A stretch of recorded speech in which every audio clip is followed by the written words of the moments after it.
இது வந்து அன்எக்ஸ்பெக்டட் தான். எப்படி சொல்றதுன்னா, சரி நம்ம எப்படி அவருக்கு ரொம்ப நேரம் பேச போறது கிடையாது, அவர் கொஞ்ச நேரம் தான் பேச போறாரு. இவரை ஒரு ப்ரொஜெக்ட் பண்ணலான்னு பண்றாங்க. பட் எனக்கு தெரிஞ்சு இது ஒரு விஷயம், இது ஒரு பெரிய விஷயம் இது கிடையாது நான் ஃபீல். இந்த இடத்துல இந்த ஒரு அவங்களுக்கு பல மேப் போட்டு இந்த ஸ்பாட்ல அவர் தூக்கணும்னு நான் பிளான் பண்ணிட்டேன். அவங்க முன்னாடி வந்தாலும் சரி பின்னாடி அவனை நான் தூக்கணும். இந்த இடத்துல நான் வெடிகுண்டு போடுறது நான் போடுறதுதான். நம்ம வீட்டில் நான் உதாரணத்துக்கு சொல்ல, நம்ம அப்பா அம்மா செத்துட்டாலும், நம்ம கூட பிறந்தவங்க செத்துட்டாலோ, நம்ம காசை நினைப்போமா இல்லை ரத்த சம்பந்தப்பட்ட உறவை நினைப்போமா? ஃபர்ஸ்ட் ஆஃப் ஆல் இல்லாததையே உருவாக்குறவங்க ஒரு விஷயம் கிடைச்சா அதை என்ன பண்ணுவாங்க? இந்நேரத்துக்கு வேர்ல்டு வைட் ரெக்கார்டா அவங்க ரெடி பண்ணியிருப்பாங்கல்ல.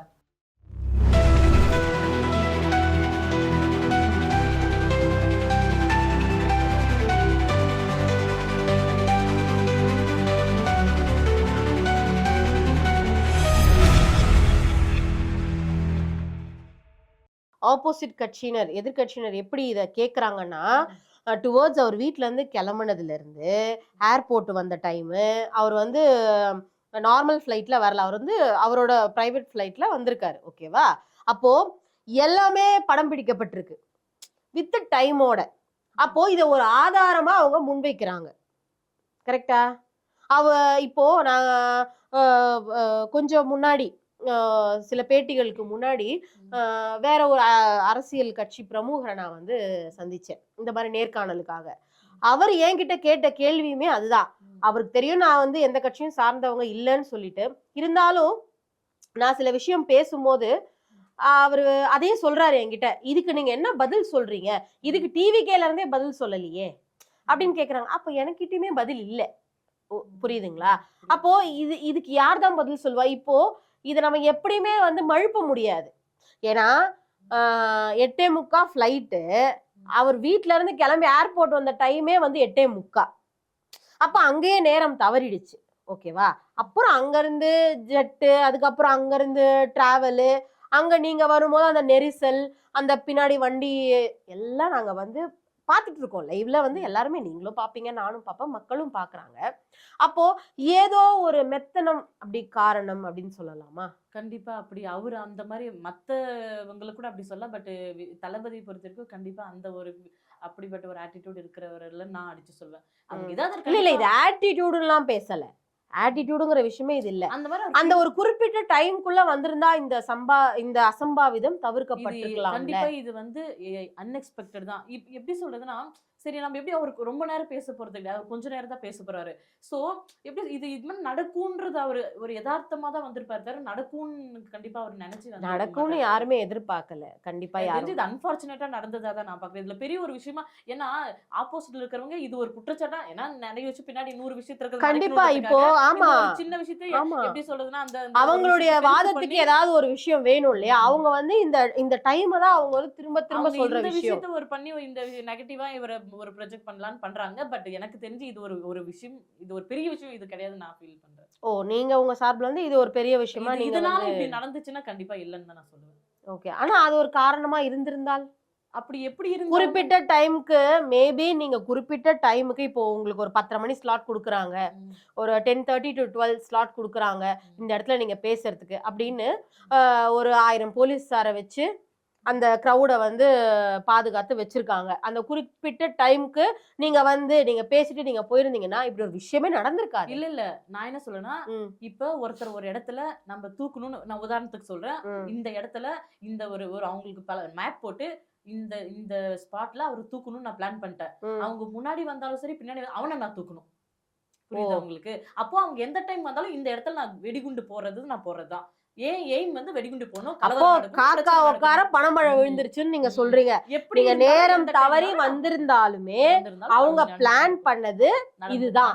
நடத்திருப்பாங்க. எப்படி வந்தாங்க? ஏன்னா அவங்க தான் செட்டா பண்டலா வந்து இறங்குறாங்கல்ல. அதாவது 100%ஆவே நீங்க வந்து உறுதியா சொல்றீங்களா? இது வந்து டிஎம்கே அவங்களுடைய கண்டிப்பா வேலைதான் அப்படின்னு சொல்லிட்டு. இன்னும் இப்போ ஒரு அளவுக்கு விஷயம் வெளியில எல்லா வீடியோஸ்ல நம்ம எல்லாம் இப்ப 41 விஷயம் உயிர் போய் அந்த குடும்பம் சம்பந்தப்பட்டவங்களே அவருக்கு அகைன்ஸ்டா நிக்கலனா, ஒரு குடும்பமாவது அவருக்கு அகைன்ஸ்டா நின்னுருந்தா மேபி நீங்க இந்த நலத்திட்ட உதவிகள்லாம் வந்து கவர்மெண்ட்டை விட நீங்க நல்லா பண்றீங்கன்றதுனால கூட அவங்க வாய் திறக்காம இருந்திருக்கலாம்ல. நம்ம வீட்ல நான் உதாரணத்துக்கு சொல்ல, நம்ம அப்பா அம்மா செத்துட்டாலும், நம்ம கூட பிறந்தவங்க செத்துட்டாலோ, நம்ம காசை நினைப்போமா இல்ல ரத்த சம்பந்தப்பட்ட உறவை நினைப்போமா? ஃபர்ஸ்ட் ஆஃப் ஆல் இப்போ இன்னைக்கு இருக்க நம்ம அதாவது உலகத்துல இப்ப செத்து கொஞ்ச நாள் தான் நீங்க சொல்றது ஒரு 2 வருஷம் 3 வருஷம் ஆனா அப்படி அந்த மாதிரி ஆயிருந்தா யாரும் முன் பரவாயில்ல. வந்து பேசுன மாதிரி தெரியலையே. அந்த பாதிக்கப்பட்டவர்களுடைய குடும்பத்துல இருந்து யாருமே இது வரைக்கும் நேரடியா வந்து இந்த இறந்தவரோட சொந்த அண்ணன், இறந்தவரோட ஹஸ்பண்ட், இறந்தவரோட பொண்டாட்டி அப்படின்னு யாருமே இது வரைக்கும் வந்து பேசலையே ஆதரவா. வீடியோஸ்ல பார்த்தது தான் நானுமே நான் பார்த்திருக்கேன். எனக்கு ம், தெரிஞ்சு யாருமே 41 ஃபேமிலில ம். ஒரு ஃபேமிலி கூட அவருக்கு அகைன்ஸ்டா நிக்கலன்னா எல்லாரும் மனசாட்சி கட்டுப்பட்டு தான் அகைன்ஸ்டா உண்மையை சொல்றாங்க. நிக்கலன்றது உங்களுக்கு எப்படி தெரியும்?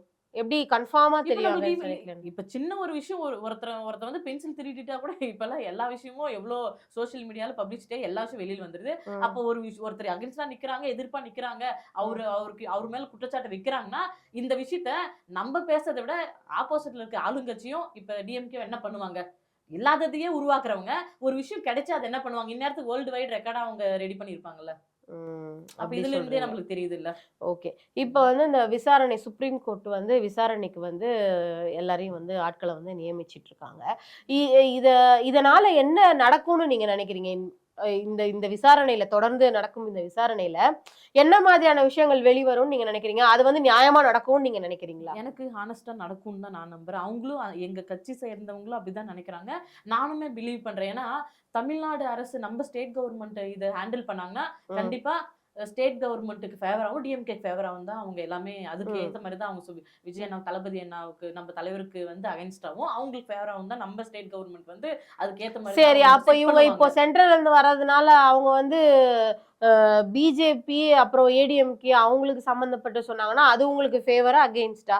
அப்படி எனக்கு தெரிஞ்சு இது கோர்ட் சம்பந்தப்பட்ட சிபிஐ வந்து ஒரு தனி ஒரு குரூப் அப்படின்னு எனக்கு என் பொறுத்த ம், வரைக்கும் ம், ம். சிபிஐன்றது வந்து ஒரு எப்படி சொல்றதுன்னா இந்த சுப்ரீம் கோர்ட் சம்பந்தப்பட்ட ஒரு ஒரு எப்படி சொல்றது இவர் இருக்காரு ஒருத்தர் லாயர் ஒருத்தர் வந்து அவரு இதுல தானே அவரோட இதுக்கு கீழ தானே இவங்க ஒரு செட் ம், ஆஃப் டீம் வந்து இதுக்கு கீழ ம், ஒர்க் பண்ணாங்க. ம், ம். சோ அவரோட இது ப்ரொசீஜர்ஸ் படி கண்டிப்பா இது ஒரு தனியா தான் இது போகும் அப்படின்னு இது எந்த ஒரு கவர்மெண்ட்டும் எந்த விஷயத்தையும் யாரையும் சாராம யாரையும் தனி சாராம விசாரணை, தனியா விசாரணை அதாவது பண்ணுவாங்க நினைக்கிறேன். நேர்மையான வழியில நடக்கும்னு நீங்க ஆனஸ்டா நம்புறீங்க. பண்ணுவாங்கன்னு தான் நான் நம்புறேன். சமீபத்துல ஒரு அரசியல் பிரமுகர் திரு காமாட்சி நாயுடு அவர்கள் அவரை வந்து நான் வந்து நேர்காணல் பண்ணியிருந்தேன். அவர் வந்து ரொம்ப மோசமான வார்த்தைகளை வந்து என் மேலே சாடினாரு. ம். எதனால அப்படின்னா, இப்ப ம். நான் வந்து திரும்ப திரும்பவும் சொல்றேன், நான் வந்து டிவிக்கேன்னு கிடையாது, எந்த கட்சியும் சார்ந்தவள் நான் கிடையாது. நான் வந்து ஒரு நேர்காணல் பண்ற ஒரு ஆள், அவ்வளவுதானே தவிர எந்த கட்சியும் சார்ந்து நம்ம கிடையாது. அப்படி இருக்கும்போது நியாயமான ஒரு விஷயத்த வந்து நம்ம முன்வைக்கிறோம் அப்படின்னும் போது அவர் வந்து சில தகாத வார்த்தைகளை வந்து ம். டிவிக்கு ஆட்களையும் என்னையவே வந்து சாடினார். ம். ஓகேவா? அந்த மாதிரி ஆட்களுக்கு நீங்க கொடுக்கக்கூடிய பதில் என்ன? அவரு வந்து ஜாதி வெறியோட அடிப்படையில அவரு பேசிட்டு இருக்காரு. ஏன்னா, எனக்கு தெரிஞ்சு பகுத்தறிவியல் கிடையாது அவருக்கு. ஒரு பண்பு ஏன்னா, சம்மந்தமே இல்லாம இப்ப எவ்ளோ கட்சிங்க இப்ப நம்ம நாட்டுல கட்சியில இருக்காங்க. நெறைய பேர் தலைவர்கள் இருக்காங்க. அது கட்சி நிர்வாகிங்க இருக்காங்க. இதுல ஏடிஎம்கே, டிஎம்கே வந்து பல ஆண்டு காலமா இருக்கிற ஒரு ஒரு 2 பழம்பெரும் கட்சிங்க டிஎம்கேவும், ஏடிஎம்கேவும். ம், அவங்க எப்படி ஆட்சி நடத்தியிருக்காங்க. ம், இதுல எவ்வளவோ குற்றச்சாட்டுகள் இருக்கு. எவ்வளவோ நல்லது கெட்டது இருக்கு. இப்ப இத பத்தி தான் ஒரு ஒரு ஒரு அறிவு இருக்கிற மனுஷன் பேசலாம். ம், பேசுறதுக்கு ஒரு ம், ஒரு இது இருக்கு. ஒரு ம், பர்ப்பஸ் இருக்கு. அதாவது பல கட்சிங்க இருக்கு. மெயினா 2 கட்சிங்க மாத்தி மாத்தி ஆட்சி பண்ணிட்டு இருந்துச்சு. ஏடிஎம்கே, டிஎம்கே ஆட்சி ம், பண்ணிட்டு இருந்துச்சு. ம், ஏடிஎம்கேல எனக்கு தெரிஞ்சு ரொம்ப எனக்கு தெரியாது நம்ம ஒருத்தர் மேல குற்றச்சாட்டு ஒரு கட்சி மேல வைக்கக்கூடாது. ம், எனக்கு ஜெயலலிதா அம்மா மேல ஒரு மிகப்பெரிய மரியாதை இருக்கு. ம், இப்பவும் இருக்கு. அவங்க மேல ஏற்கனவே இருந்துச்சு. இப்பவும் இருக்கு அவங்க மேல.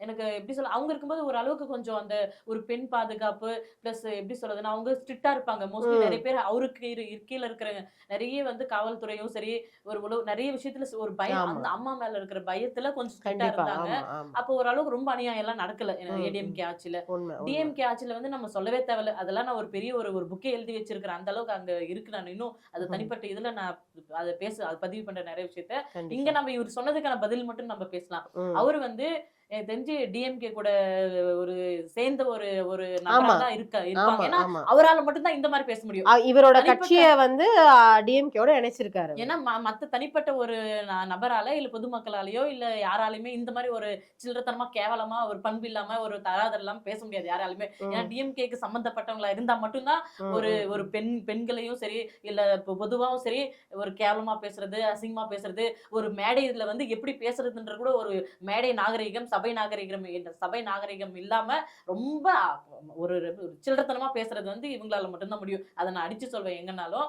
அதையும் தாண்டி இவர் ஏன் எதுக்கு பேசணும்? இப்ப இவர் வந்து தலைவர் விஜய், எங்க தலைவர் விஜயனை வந்து இப்பதான் ஒரு வருஷம் கட்சி ஆரம்பிச்சு 2வது வருஷம் வச்சிருக்காரு. அவர் இது வரைக்கும் ஆட்சி பண்ணவே இல்ல. இனிமே 2026ல தான் அவர் வந்து ஆட்சி பண்றதுக்கு அவர் தயாராகிறாரு. அவர் ஆட்சி பண்ணவே இல்ல.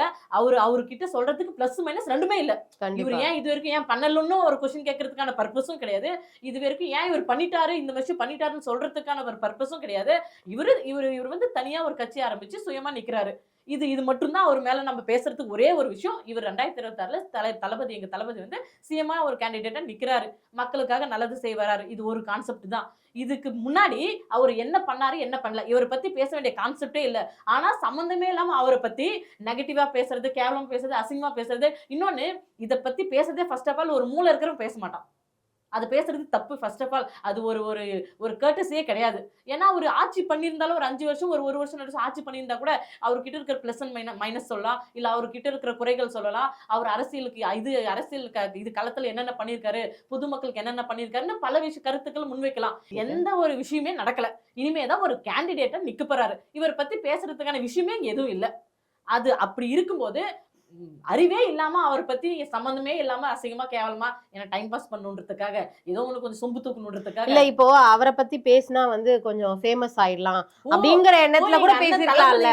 வச்சு ஃபேமஸ் ஆகணும்னு நிறைய பேர் இந்த மாதிரி லூசுத்தனமா சுத்திட்டு இருக்காங்களா?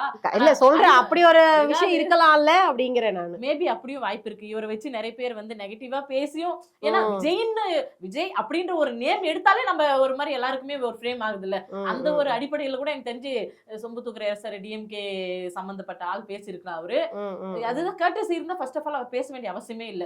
எவ்வளவு விஷயம் கெட்டது நடந்திருக்கு, எவ்வளவு விஷயம் என்னென்னமோ பண்ணிருக்காங்க இந்த ஆட்சியில, இப்ப இருக்கிற ஆளுங்கட்சியில.